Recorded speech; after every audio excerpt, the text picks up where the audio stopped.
This is Ben Kittleson, co-host of GovLove and manager at Raftellus. I'm really excited for today's episode. We got something special for you. So I wanted to introduce the episode because it's a little different than our normal episode, but it's really exciting. So we got the opportunity recently to partner with the National Recreation and Parks Association, also known as NRPA, to co-host a session at their annual conference in Atlanta last month.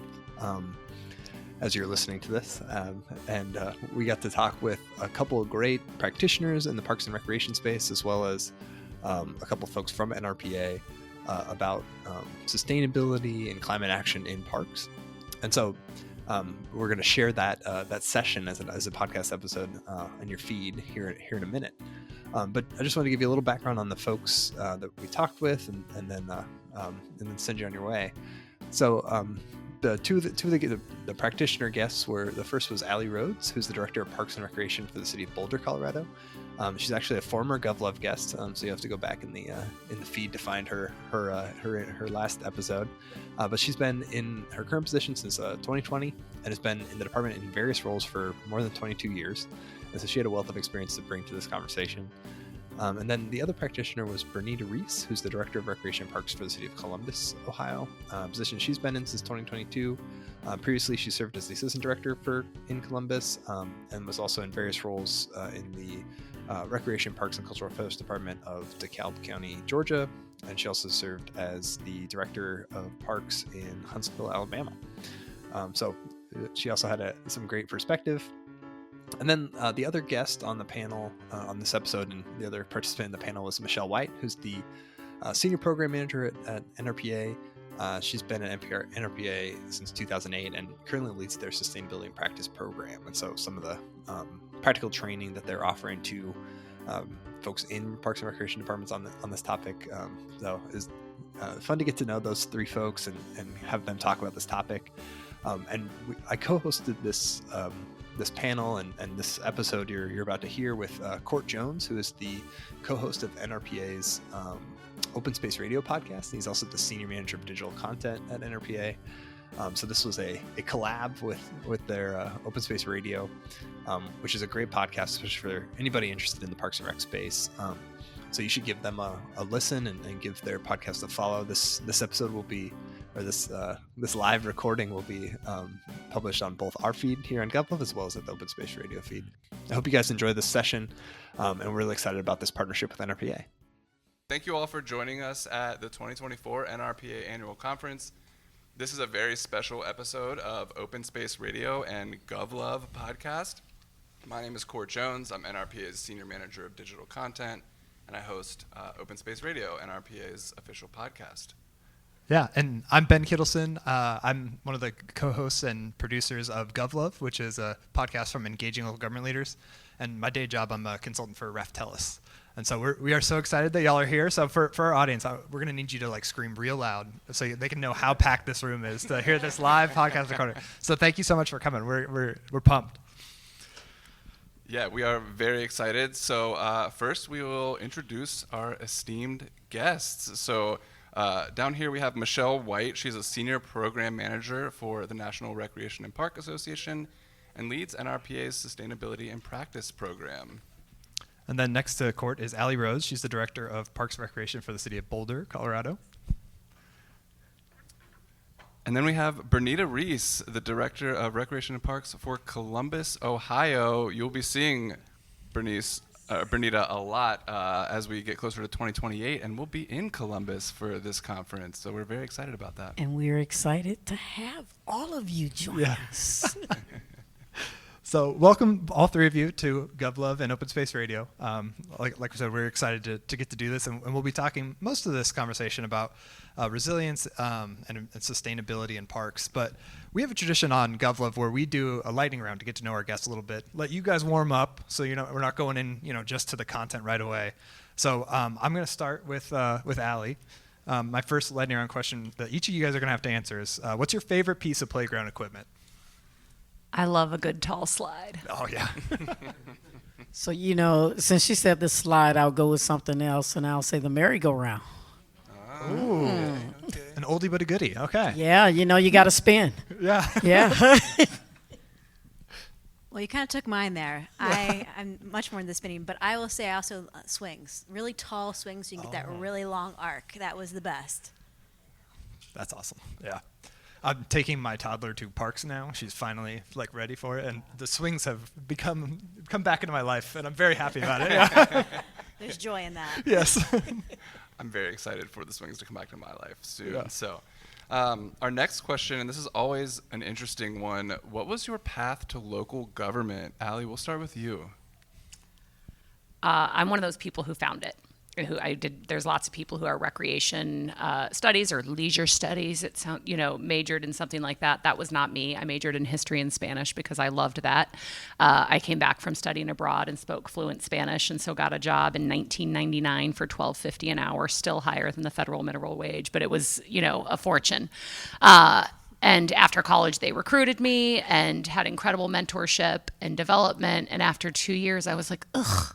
Like, who cares how much money this bank makes? And this boy that I was dating, who is now my husband and the father of my children, his dad worked in local government. He was a career-long public works official. And so I started watching the City of Boulder's website. And 22 years ago, I took a job as a secretary for our sports department. And never looked back. I love it. Well, if I had to really give a quick story, it is finishing up the military. And I was out in Arizona, and my career ended, and I said, okay, what do I do? And I didn't have a job and had never worked in fast food all my life. And I took a job with a Korean restaurant for 4 weeks, and I knew that was not the path that I wanted. And so I immediately put together a proposal for a sports summer program. 4-week sports summer program with the city of Sierra Vista. And next thing you know, I was into sports with recreation. That ended after 4 weeks. They said, hey, you did such a wonderful job. Do you think you'd like to kind of come and work with us for after school? And the person who was over after school in summer camp actually left city because her husband was pretty much deported somewhere else. And at that time, we say PCS in the military. And at that time, I said, sure, I don't have a job. I'm not doing nothing else. Why not? And so came on and started working. And then I realized this was a career path that I really wanted to choose. And so got into it and just started developing myself in recreation. Went back to school for recreation and really did a lot and worked in military recreation actually for a while, MWR over in Europe. So I have had a path of probably a little bit of everything, but really enjoy it. Awesome. And then Michelle, I know you're not currently in local I'm not government, local but you've been with NRPA for quite a while. So I how did you have. get into that? Yeah, I've been here 16 years, just a little while. Before I was in the legal realm, but fortunately I worked with an attorney who also was very passionate about his local community.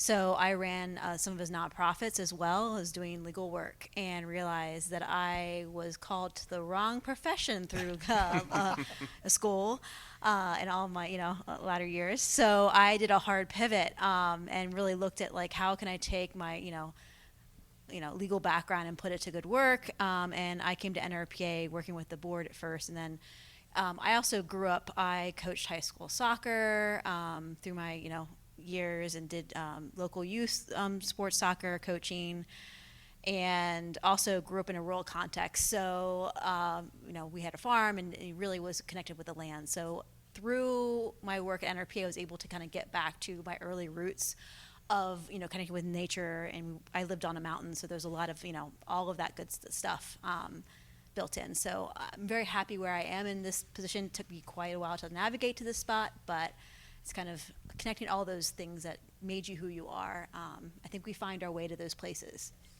Yeah. Well said. Well said. All right. Last lightning question. What's your pump up song? Michelle, start us off. I don't know. I don't even know. That is such a good question. It had to be Jimi Hendrix. Okay. Yeah, one of his. So mine's is a gospel group called Mary Mary, And every job that I go get is go get it. And that's the name of the song, go get it. And so when I'm flying, it's go get it. I want to land safe, go get it. And it's when I'm going to get a job, prep, dress, go get it. It's anything that's tough that I'm challenged with. That song goes on, and I'm pumped up the entire time. And when I walk in the door, it's a different feel from when I'm coming in. So it's everything, and go get it. Go get it. I don't want to talk after Bernita anymore. That's a really good song. For me, it's anything Pink, Michael Jackson, and it depends on the context. So sometimes if we're doing something with a really big group and the team will play Simply the Best, Tina Turner, really get people pumped up and excited. And if it's just me, like before an event or a thing, I'll play some Pink. Yeah. Awesome. Love it. I'm going to have to listen to all three of those before Best of the Best tonight, before we do our day tomorrow. Get pumped up. So I know you all are here to talk about sustainability and environmental resilience in parks. And so we're going to dive into the meat of this conversation. And Michele, we're going to start with you. Sustainability and environmental resilience are big words. They can mean a lot of different things. But in the context of parks and recreation, what does that mean?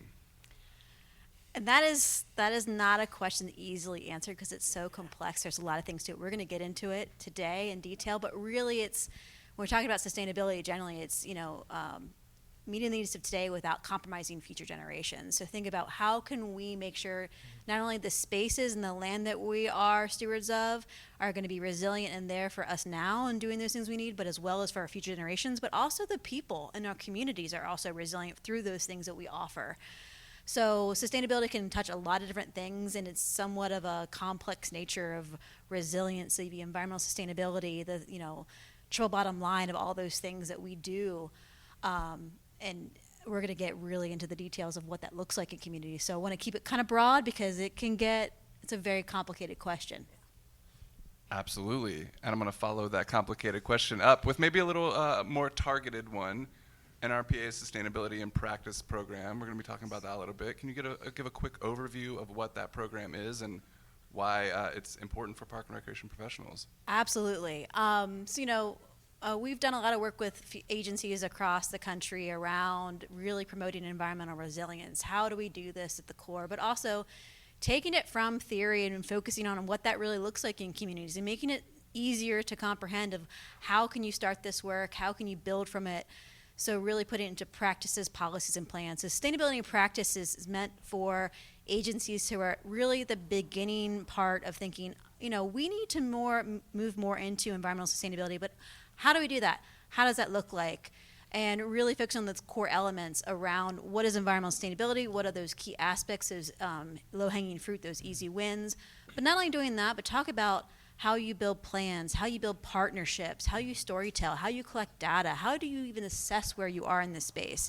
So it's basically an accelerator program. That way when you come out of it, you're ready to take those next steps and building the key partnerships with the community, looking at where you can move those next things, whether it's a pilot project, whether it's a planning phase, or it's integrating to your current plans you already have.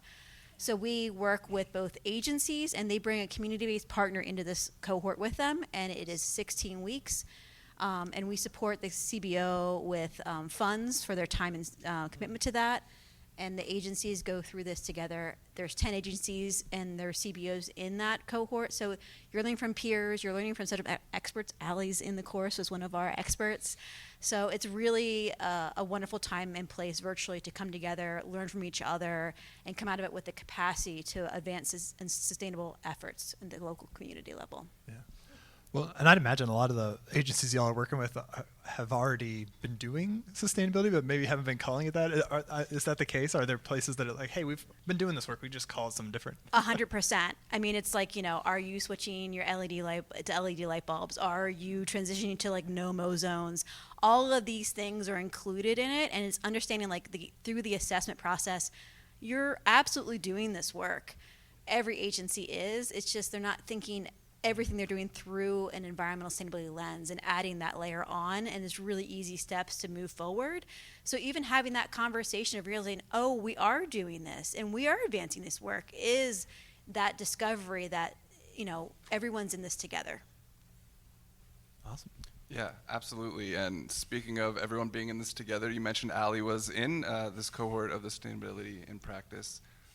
What, in your experience, are you seeing as local government and community leaders, such as yourself, contributing to sustainability efforts in communities across the country?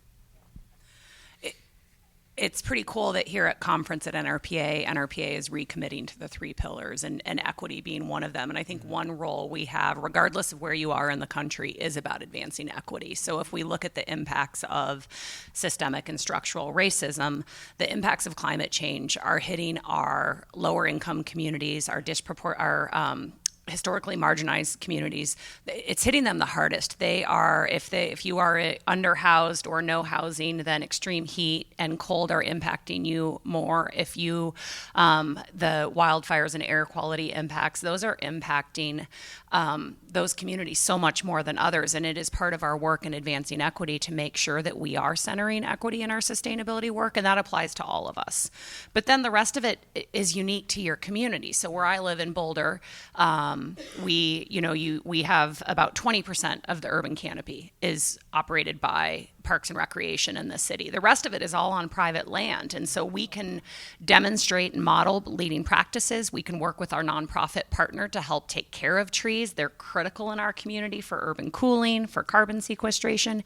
Here in Atlanta, it's different. The parkland here is critical for stormwater retention. I saw this Monday. I got to go on an incredible tour of Cook Park. This park is literally saving lives. It's millions of gallons of stormwater this park is removing from the neighborhood. And just a few days later, the park was back to normal with some cleanup. I know there was some cleanup, but before this neighborhood was underparked, and the homes were flooding. And this park is saving lives, and it's amazing. So it is really important to know your community, because the answer might be slightly different for all of us. And I mean, that's such an important testament to parks are not just a nice to have, they are literally saving lives in a lot of ways. And so Bernita, I want to ask you the same question. What are you seeing as parks' role in this work? You know, in Columbus, Ohio, one of the things when you talk about equity, what we're seeing is we're connecting it to a wellness factor. And that is where we're planting trees, and we're actually buying land and making them tree farms, first of all. And so how do we take those trees and grow them, develop them, and then place them into neighborhoods that don't actually have trees? What we're seeing is your downtown and maybe your surrounding areas north of downtown, because there's so many buildings, concrete. They don't have a lot of tree canopy. And so most of our, I would say, challenged neighborhoods have trees. So it's just the opposite of probably what Boulder is experiencing. We're seeing where a lot of our towns that have, a lot of our communities that have the tree canopy, their asthma levels are much lower than the downtown areas. And so those downtown cement buildings are creating some challenges. When you're going in to plant those trees, how many buildings is it surrounded by? Sometimes that becomes the challenge that we're dealing with. And then I think the other piece is when you talk about stormwater, here in Atlanta, we have really partnered with our public utilities department. How do we create education so people are learning more about stormwater? What is stormwater? How does it help a community? How does it help a neighborhood? So often people don't have the knowledge. And so when you talk about a lot of these things, it becomes a really a negative factor, because they're going, oh, no, we don't need that. We don't need that. And they don't know that this is something that helps them within, a short period of time. This saves a home. Sometimes it educates a person to where it's recreating a different environment for an individual. And so that's so important also for communities to learn about. So it's educating, it's the equity piece, but it's also the health piece. And so I think you put all those pieces together, it creates really sustainability for communities. No, that I love that example. So I'm curious for both of y'all, when you think about like actual practical implementation or actually doing this in a department, like what are the data? How do you think about equity in Boulder when you're thinking about neighborhoods and like the pieces of park infrastructure that might inform this? Or when you're talking about planting trees, how do you know which part of Columbus to go to? Like what are some of the things that you're looking at in terms of like informing some of the decisions that your teams can make? I'm really glad you asked that question because I'm going to brag on our team a little bit. So Don't do it.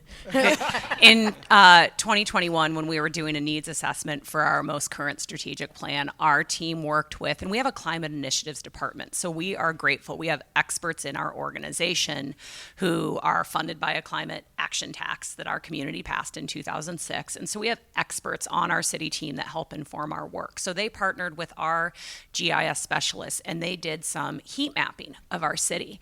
And then we overlaid that with our tree inventory. And then we overlaid that with our economic mapping of the socioeconomic status of our community. And so now we are prioritizing where we're doing planting based on an overlay of the areas of the community that have a lower tree canopy, the areas of the community that are hotter. It's super cool. That's way cool.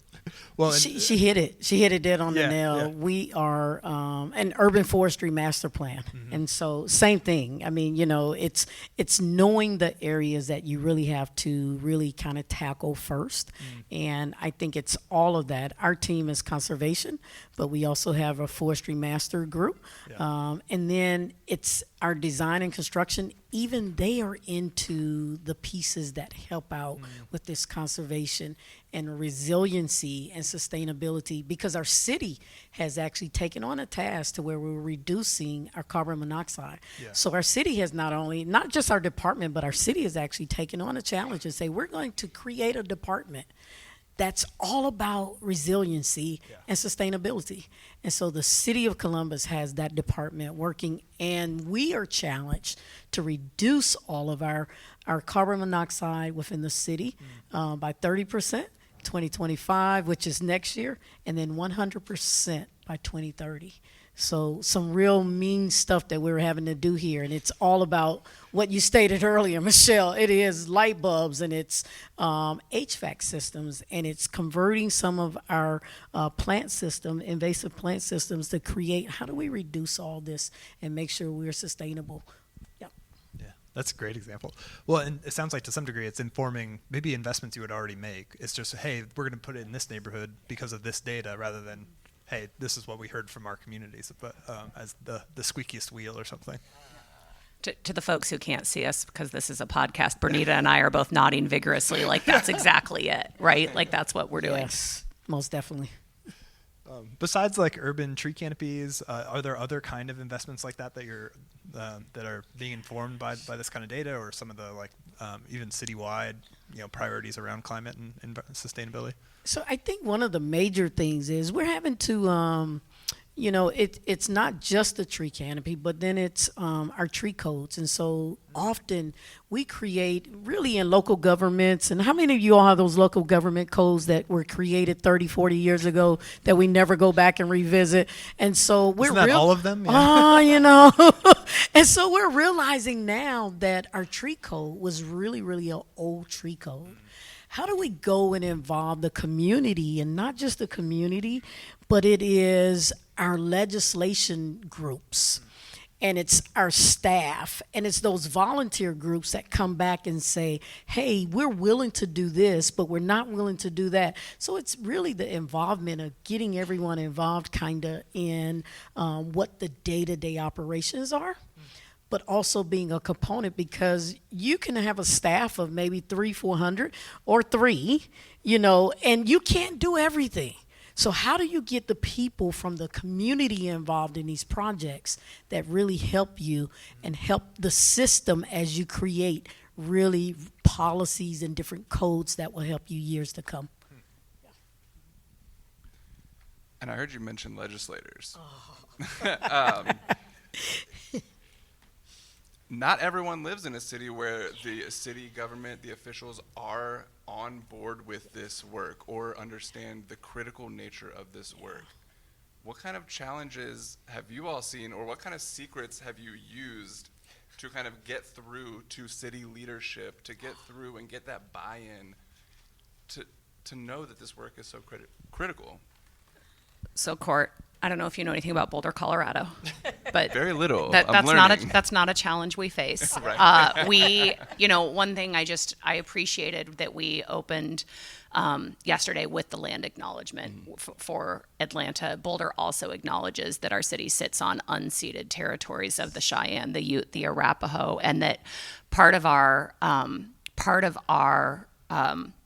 climate justice work is not just acknowledging that that land was illegally settled, but also that part of our work is to honor their caretaking for lands. And our community has been leaning in hard in that. I'm so grateful that NRPA does also, because the tools that are being put out our team uses, but our community has decades of history of caring about the natural world and trying to both minimize our impact on it, but then now in the worlds of resilience, prepare for the fact that the world is changing. And so I don't have a good answer for you, because where I live, I mean, our people care deeply about the land, and so do the people they elect.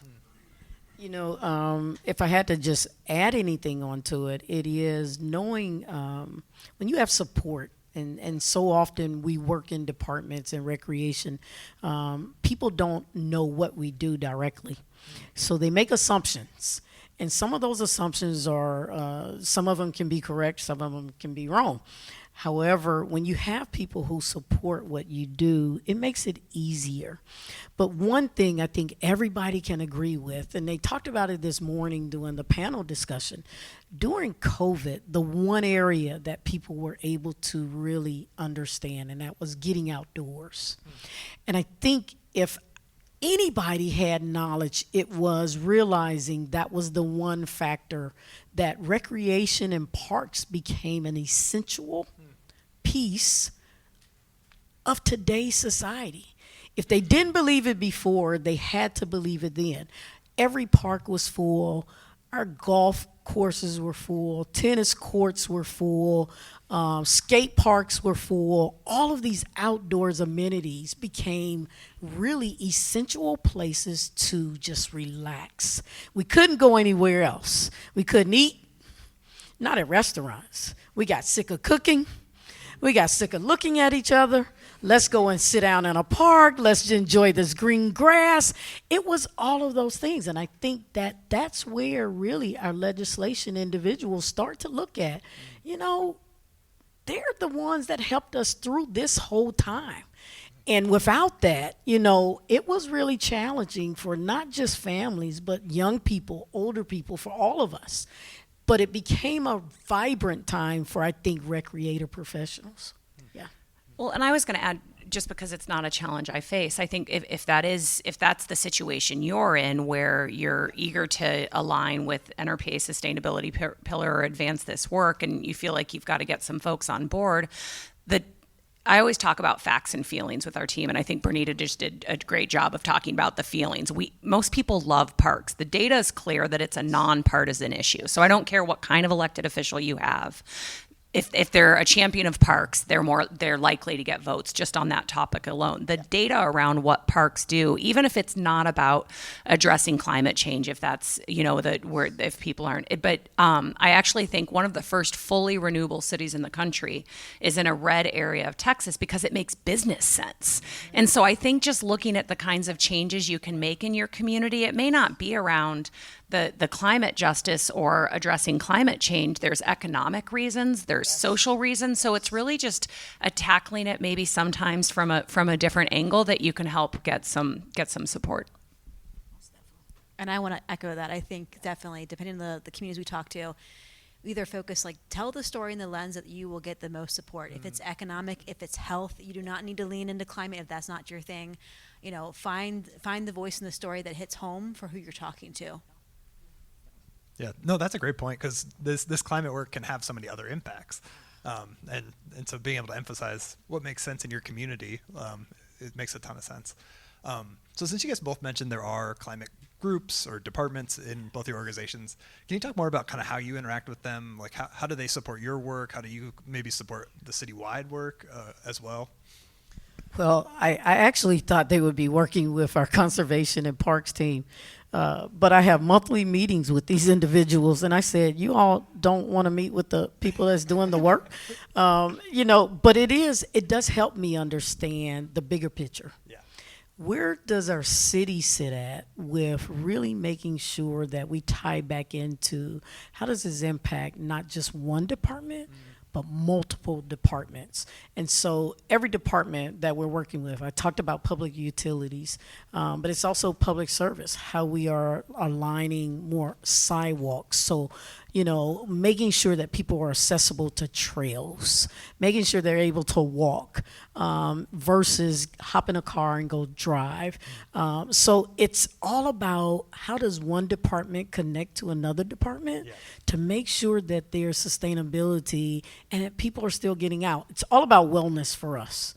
And I think that's our big one, between wellness and recycling.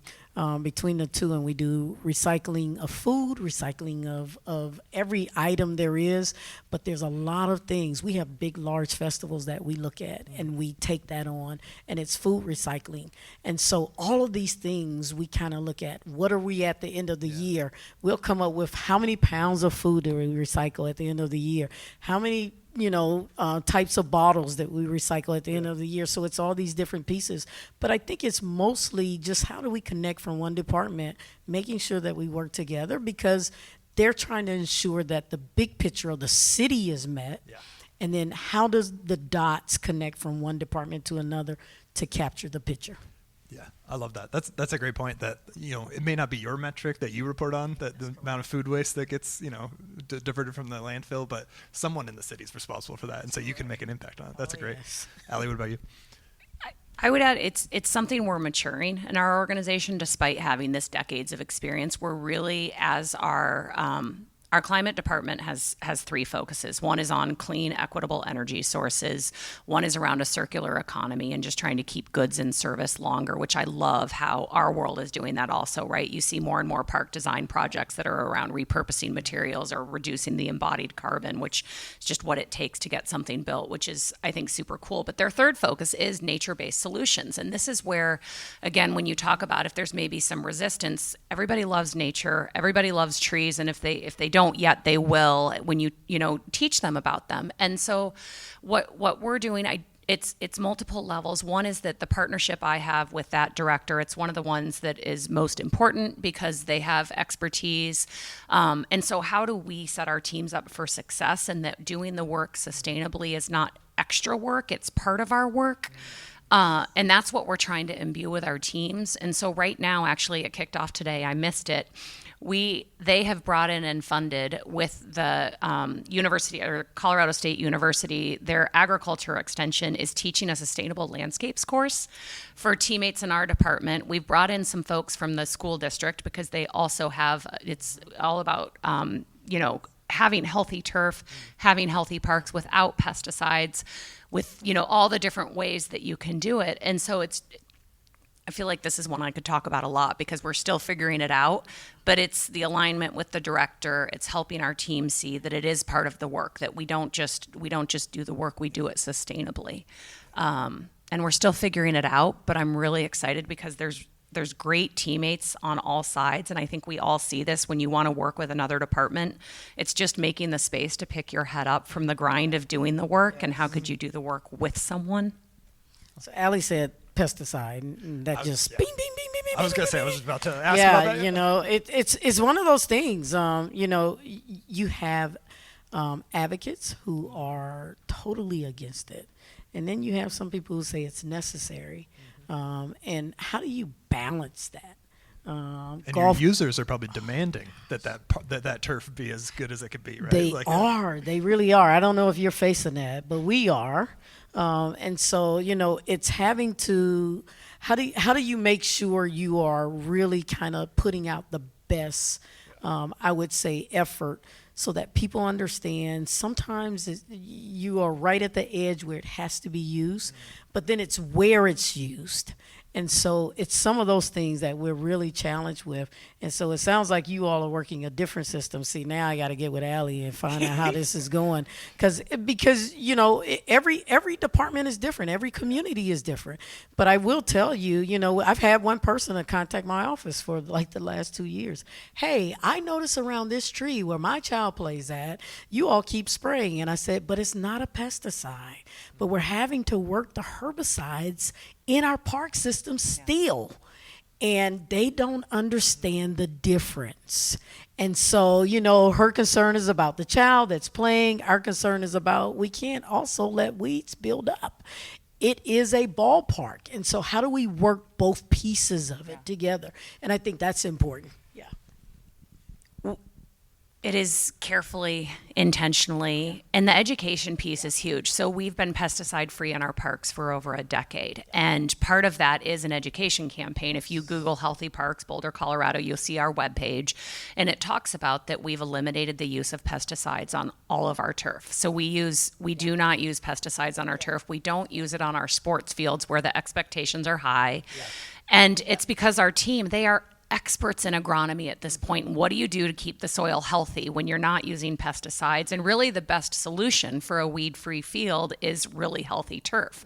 And so it's really rigorous cultural practices. So a lot of, the right fertilizers, mechanical practices, which means hand weeding. I have to translate that for folks like, staffing. There is an impact. It costs more, but we don't use any pesticides. And we actually just brought in some guests. There's a lot of support in our community for the protection of children, for the protection of pets. People in my city love their dogs.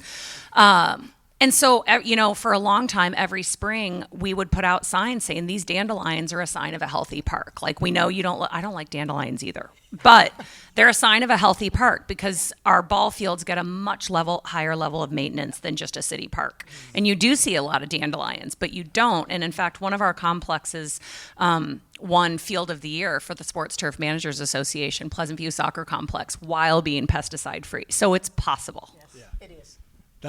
That's amazing. I love that example. Well, and it's such a great point too that like, hey, this citywide goal of reducing our carbon impact leads to this kind of policy around pesticides, but that means for your department it's going to have a staffing impact. And so that's a really great point that like you have to be able to think through like what are the cascading impacts of that kind of choice. Dollar bills. Yeah. Yeah. Well, and Allie, you said something that struck me, and it was, sometimes thinking about this work is perceived as adding another piece to people's already very full plates. And you said this is a part of our work, like holistically, it's embedded in our work. It aligns really well with the sustainability and practice program. And so thinking about whenever that shift was potentially made from, is this an additional piece of the work, or like we're embedding this into everything that we do, how did that shift look in your community? And if a community is like in the middle of that shift currently with their staff, like what are some words of wisdom to get staff through that maybe? Well, just to be clear, we're in it, I think, right? So like I mentioned, I have these great success stories that I've told you, but we're in it. So we're in the second cohort of that Sustainable Landscapes training. And the first one finished last fall, and I went to the last day, and every teammate, there were about 30 folks, they shared their key takeaway. And I realized afterwards that I, as a leader, we as a department had not been clear that this was our expectation. So our park system is divided into zones, and they were at different stages of adopting electric equipment, of doing some things that were seen as opt-in. And so I realized, like, to embed it in the work, we had to first create the policy that we're doing now as part of our CRAPRA accreditation and our maintenance plan. We're making those same folks from CSU are looking at our maintenance plan to see how sustainability is embedded into how we take care of our parks. So first we have to create that framework, and then we have to train folks and give them the tools to do it. So even though I mentioned we're decades into this work, there's lots of ways where I see we can keep growing and doing better, and we're in it. Allie talks about they are deep into it. We are at the beginning. And so I will tell you, one of the things that we had to look at is we started with equity. And that is, how's every park looked at across the city? What we found was there were several parks. You go to one neighborhood, totally different than another neighborhood, totally different than downtown. And so zones, yes, we work in zones. But then I start breaking down the zones. And what does it mean to work in a zone that has a different status than another zone? Now you're putting a label beyond the equitable work that has to be done within our park systems. And so how do we create that equitable system across the board within each zone, but make sure that staff has the buy-in also? It's not cheap. It's not. When you start talking about fertilizers and different things, just to even treat, I think I went to 10 centers, it was a difference of almost $54,000. And that was just to treat the grass outside of those centers. Because what I saw was I wanted our downtown park system to look just as well as any other park system. And so it was really looking at it from an equitable lens, but then also how do we move that beyond just where we are at the beginning. So it's the buy-in from staff, I think, where we are now, and then also making sure the funding is there that makes a difference for the entire park system. Yeah. It's amazing how much overlap there is with equity and sustainability, resilience, with especially in parks, because so much of our park infrastructure is old and historic and was built in times when there was segregation and much more inequality. So it is, one thing, and we're all professionals in the field, but one thing we're not good at, I don't think, is preventive maintenance. Mm-hmm. Yeah. Often we don't do preventive maintenance in the field. What we do is we build, and I tell people, you better get it now, because 30 years, you won't get none for 30 years, so you better get it now. And, we don't look at things like that, but it is looking at things with the lens of how do we maintain once a park has been put together. And we say it's just a neighborhood park, it's a passive park, but still people want to go and see green grass. They don't want to go to that neighborhood park and it's all gravel within 2 years. So how do we maintain it? And it's not just the grass, but it's also our benches. And it's all these other pieces that come with it. So it does come back to maintaining and preventive maintenance across the board, I think, within our systems. And that's at all parks. Yeah. That's the sexy stuff that gets you in front of council. Preventative maintenance, yeah. Yeah, it's but like a wife, you got to maintain us. But if you can connect it to those broader goals around equity and sustainability and resilience, I think you can make a case for preventive maintenance contributing to all those sort of citywide things. So yeah. I think so. You? Yeah, I would agree. I mean, I think about that. When you think about a well-maintained park and what it does. So Colorado right now, anyone in here from the West? We got a water thing in the West, right? Like where there's not a lot of it and it's not getting better as it gets warmer. And so Colorado recently passed legislation about what's called non-functional turf. And the way to describe it, basically, if the only people's feet who touch it is the people mowing the grass, that is not functional turf. And it's going to be banned in new development. Well, people are going to expect us to model that. They're not going to know that median or that part of the park was, built 40 years ago. And so how do we evolve the parks in a way, but at the same time, when you overlay equity for our community members who are living in multifamily housing, for folks who don't have their own private backyard, the park is the backyard. So you better bet that we're going to water that turf and make sure the whole community has a backyard. And so I think making sure the legislation is clear and that you can communicate to people the importance of a park to be everyone's backyard is just such a huge place of how we take care of the parks. Yes, sustainably, but so that they can be a place for people to play, to connect, to celebrate.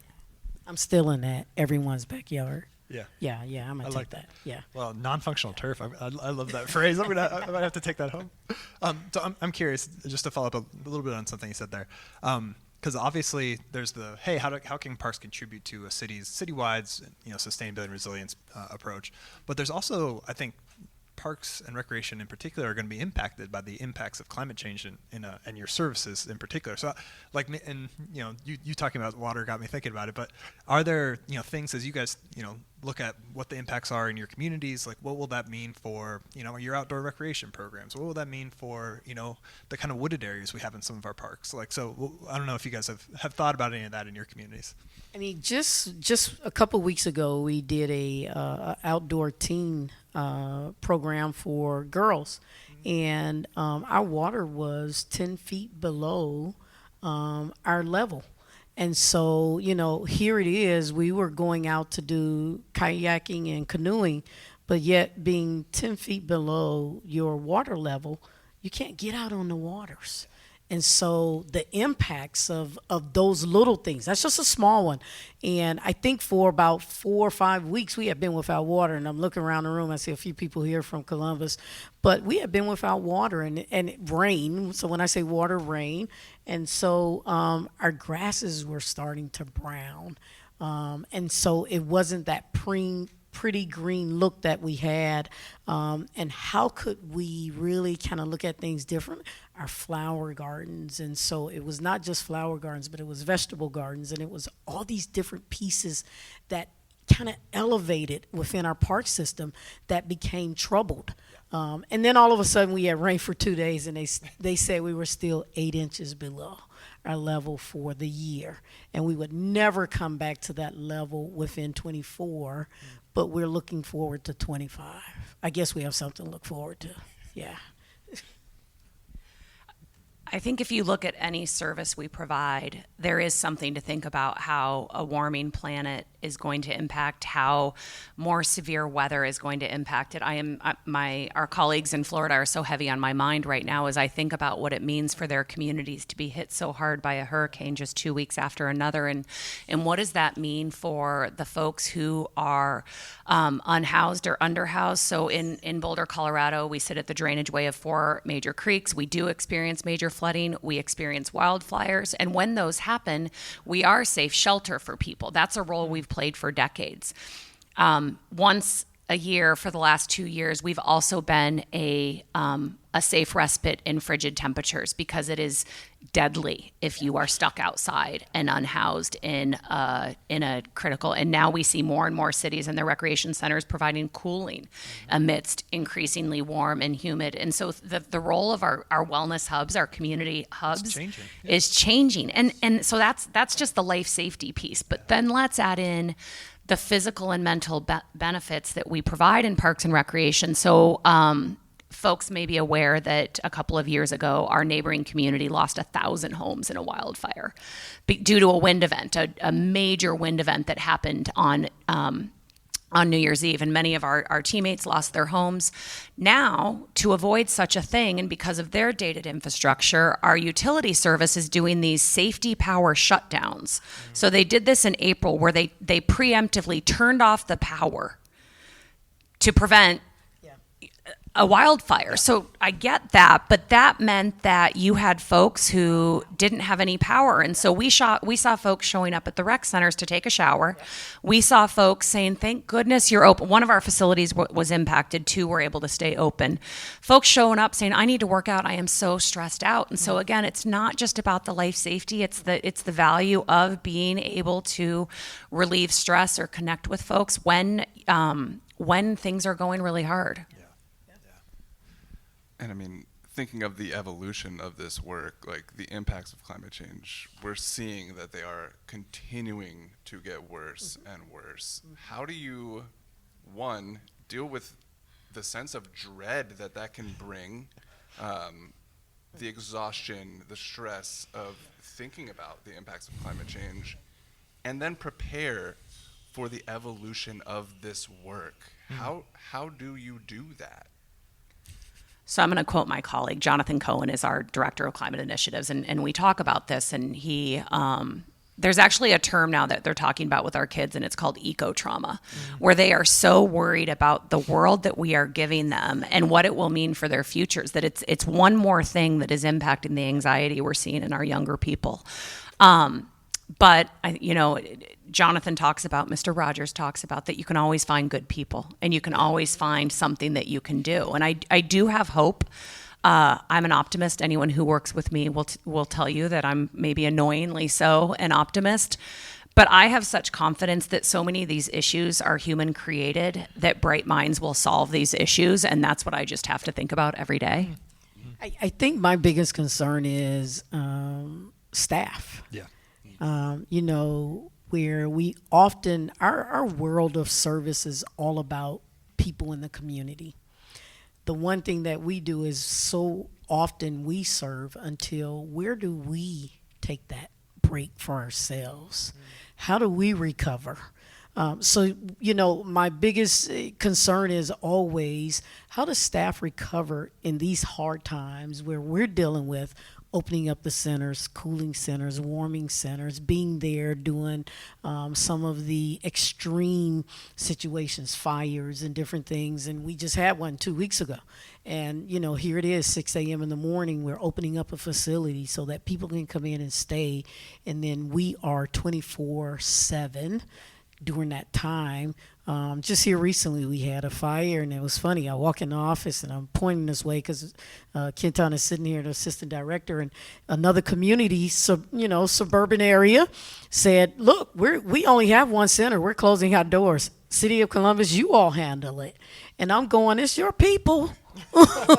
But we had to, and then the bottom line I said is, it's people. Yeah. I don't want to see people left out.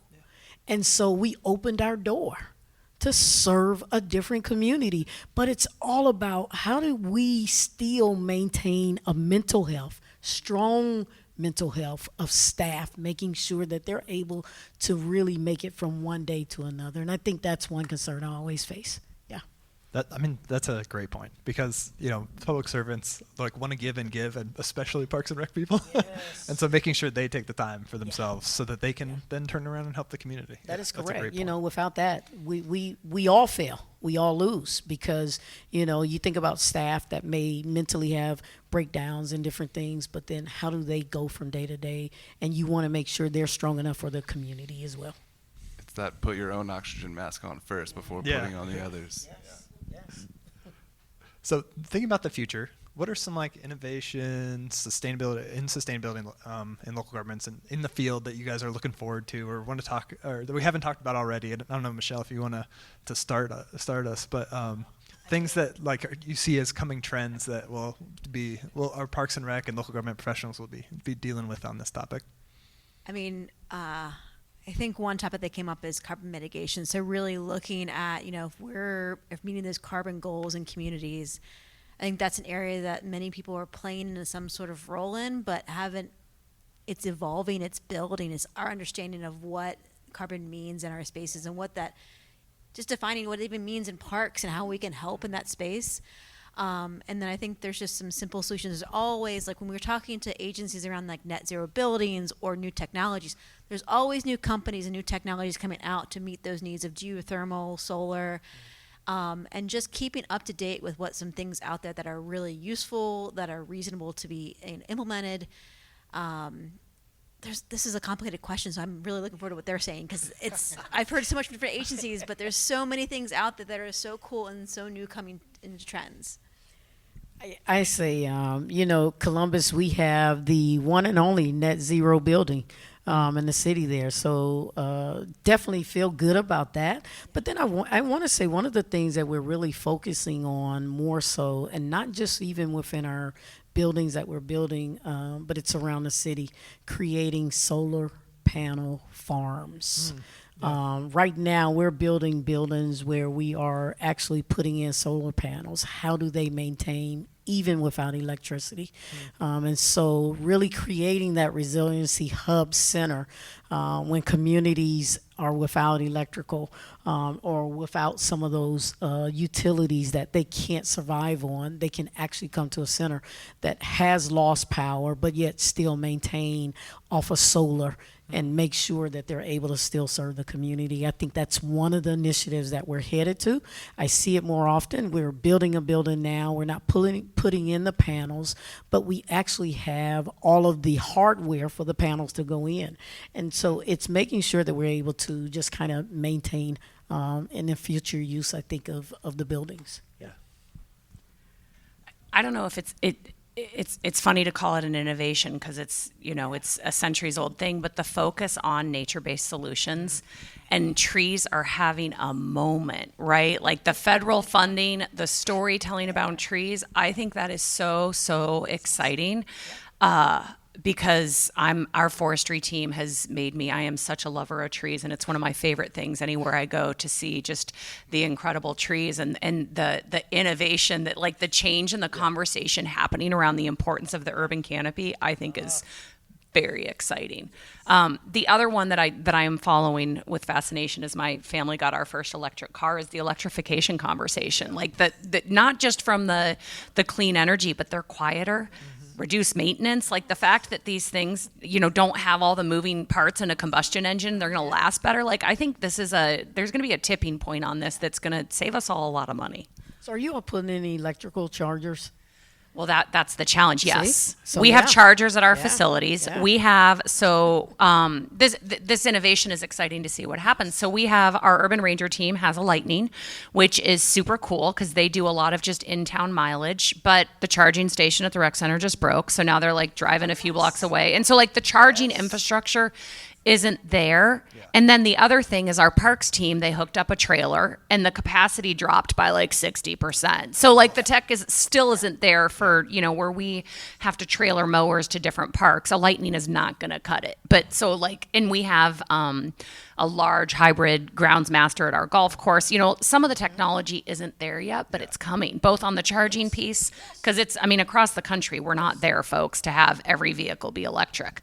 But the tech isn't quite there on some of the equipment either. Yeah, especially for the heavy equipment. What about on the like leaf blowers, weed whackers? I find my electric weed whacker at home works pretty well. So We've gone electrical. Some we've had to convert back to gas. Just because the power is not there. But we're looking at electrical mowers. We have electrical mowers. We have electrical blowers. Just even the equipment, the day-to-day, even our motor vehicles, we've gone to where we're totally electric on all our motor vehicles. Well, not all, because I have one that's not electric. Y'all forgive me. But we've tried to look at initiatives and how do we create some of these easy ways of making sure we're really looking at sustainability across the board. Yeah. I love it. Well, you all are doing amazing work. I think we should have probably booked a couple of hours for this because I feel like we could have continued this conversation for a really long time. But Ali, Bernita, and Michele, thank you all so much for joining us on this very special collaboration episode of Open Space Radio and GovLove Podcast. Yeah, we really appreciate it. Thank you so much. And for listeners at home, GovLove is brought to you by Engaging Local Government Leaders. It's a podcast about local government. And for those that want to learn more, you can go to elgl.org/GovLove. We have the goal of telling informative and unique stories about work going on at the local level. So we've got, Allie's been a past guest, but we've had guests that range in positions from city managers and elected officials to interns, budget analysts, everyone in between. Yeah, and Open Space Radio is brought to you by NRPA and is a podcast for park and recreation professionals that aims to share stories about community, connection, and the impact of local parks and recreation. You can find it on any streaming platform that you listen to podcasts on or openspaceradio.org. Yeah. So give us both a subscribe and a share. We really appreciate you guys taking the time to listen to us. Thank you so much for joining us for this live podcast recording. So really appreciate it. Thank you all so much.